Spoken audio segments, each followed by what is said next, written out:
అందరికీ నమస్కారం అండి. బాచీరావు ఆన్లైన్ కాంపిటేటివ్ గైడెన్స్ సెంటర్కి వెల్కమ్ అండి. ఈరోజు వీడియోలో ఎనీమియా అంటే ఏమిటి, నానో యూరియా ఎలా వాడతారు, ఎప్పుడు వాడతారు, అదేవిధంగా బయోచార్ అంటే ఏమిటి, ఈ టాపిక్స్ మీద. అనీమియా అనేది ఎందుకు వస్తుందంటే పోషకాహార లోపం వల్ల వస్తుంది. రక్తహీనత అని కూడా అంటారు. దీనికి ప్రధాన కారణం ఏమిటి అని అడుగుతారు. ఇది ప్రధాన కారణం ఏంటంటే తీవ్రమైనటువంటి అలసట పడడం, శారీరకంగా బలహీనత, శ్వాస తీసుకోవడంలో ఇబ్బందులు అనేవి దీనివల్ల వస్తాయి. దీనికి కారణం ఏంటి అంటే పౌష్టికాహార లోపం వల్లే వస్తుంది అనేది. ఈ రెండు గుర్తుపెట్టుకోండి. ఇది అన్నిటి క్వశ్చన్ ఫ్రేమ్ చేయడానికి అవకాశం ఉంది ఖచ్చితంగా. అల్పాదాయ దిగువ మధ్యాదాయ దేశాల్లో ఎక్కువ మంది అనీమియాతో బాధపడుతూ ఉంటారు. ఎందుకంటే దిగువ మధ్యాయ తక్కువ ఆదాయం దేశాలు అధిక సంఖ్యలో గర్భిణులు, పునరుత్పత్తి వయసులో ఉన్న మహిళలు రక్తహీనత వల్లతో బాధపడుతూ ఉన్నారు. పేద దేశాలు ఎక్కువ మంది అనీమియా, ఎందుకంటే పోషకాహార లోపం అనేది తక్కువగా ఉంటుంది. పోషకాహారం సరిగ్గా లభించదు కాబట్టి ఆ లోపం ఉన్న వాళ్ళు ఎక్కువ మంది ఉంటారు. ఇక్కడ ప్రపంచ ఆరోగ్య సంస్థ నివేదిక 2025 తీసుకున్నట్లయితే అల్పాదాయ దేశాలు, దిగువ మధ్యాదాయ దేశాలు, ఎగువ మధ్యాదాయ దేశాలు, అధిక ఆదాయ దేశాలను విభజించారు. దాంట్లో చిన్నారులని, గర్భిణుల్ని, పునరుత్పత్తి వయసు మహిళలు అంటే పిల్లల్ని కనే ఏజ్ ఉన్నటువంటి ఆడపిల్లల గురించి. ఇక్కడ అల్పాదాయ దేశాల్లో చిన్నారులు 59%, గర్భిణులు 42% ఉంటే పునరుత్పత్తి వయసు ఉన్న మహిళలు 39%గా ఉన్నారు. దిగువ మధ్యాయ దేశాల్లో చిన్నారులు 57%, గర్భిణులు 46%, పునరుత్పత్తి వయసు మహిళలు 44%గా ఉన్నారు. ఎగువ మధ్యాయ దేశాల్లో చిన్నారులు 24%, గర్భిణులు 25%, పునరుత్పత్తి వయసు మహిళలు 19%గా ఉన్నారు. అధిక ఆదాయ దేశాల్లో చిన్నారులు 14% ఉంటే గర్భిణులు 18% ఉంటే పునరుత్పత్తి వయసు మహిళలు 15%గా ఉన్నారంటే అల్ప ఆదాయ దేశం కన్నా దిగువ మధ్య ఆదాయ దేశాల్లో పునరుత్పత్తి వయసు మహిళల శాతంలో 44% ఉంటే వీళ్ళల్లో పోషకాహార లోపంతో ఉన్న వాళ్ళు 44%గా ఉన్నారని తెలుస్తోంది. గర్భిణుల్లో పోషకాహార లోపంగా ఉన్నవాళ్ళు అత్యధికంగా ఉన్నట్లయితే పునరుత్పత్తి వయసున్న మహిళల్లో ఏ ప్రాంతంలో ఎక్కువ శాతం మంది పోషకాహార లోపంతో అనీమియాతో బాధపడుతున్నారు అంటే దిగువ మధ్యాయ దేశాల్లోనే ఎక్కువగా ఉన్నారు అనేది. అధిక ఆదాయ దేశాలు తక్కువగా ఉన్నారని గుర్తుపెట్టుకోండి. అదేవిధంగా చిన్నారుల్లో పోషకాహార లోపంతో ఉన్నవాళ్ళు అల్పాదాయ దేశాలు 59 అత్యధికంగా ఉంటే అధిక ఆదాయ దేశాల్లో 14గా ఉన్నారనేది గుర్తుపెట్టుకోండి.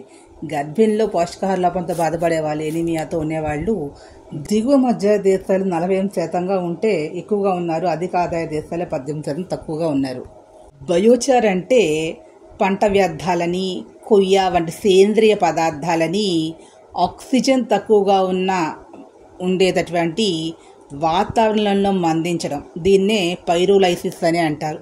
దీని ద్వారా జీవబొగ్గు అనేది ఉత్పత్తి అవుతుంది. దీనినే బయోచార్ అని అంటాం. అంటే కార్బన్ డైఆక్సైడ్ను నేలలోనే ఇది బంధిస్తుంది. దీనివల్ల నేల బొగ్గు నేల సారాన్ని, పంట దిగుబడిని కూడా పెంచుతుంది. అయితే ఇక్కడ పొలంలో, పల్లెల్లో కూడా పంట వ్యర్థాలు, కలప మొక్కలనేవి అక్కడక్కడ ఉంటాయి. దీన్ని బయోచార్ మార్చి నేలలో నిక్షిప్తం చేస్తుంది.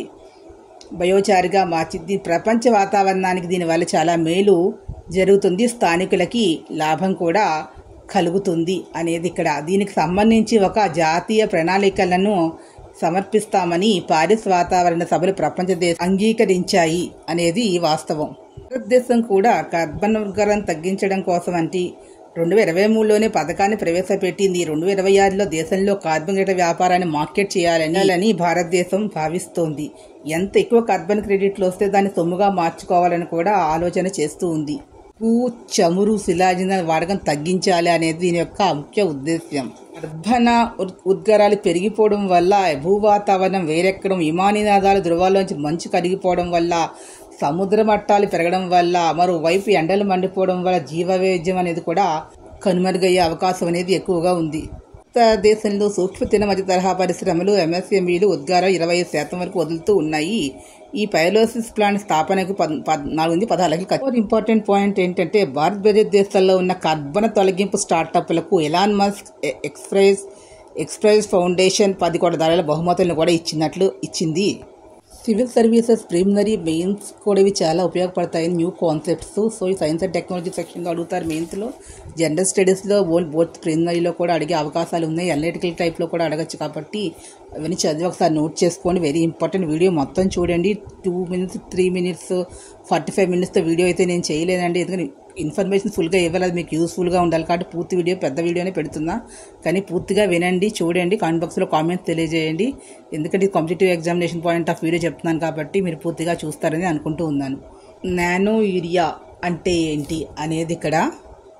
ఈ నానో ఎరువులు అనేటటువంటివి భౌతిక రసాయనిక స్వరూప గుణాలు అనేవి ప్రత్యేకంగా ఉన్నాయని ఆచార్య వ్యవసాయ రంగ విశ్వవిద్యాలయం వాళ్ళు ఈ ఎరువుల మీద పరిశోధనలు చేస్తూ ఉన్నారు.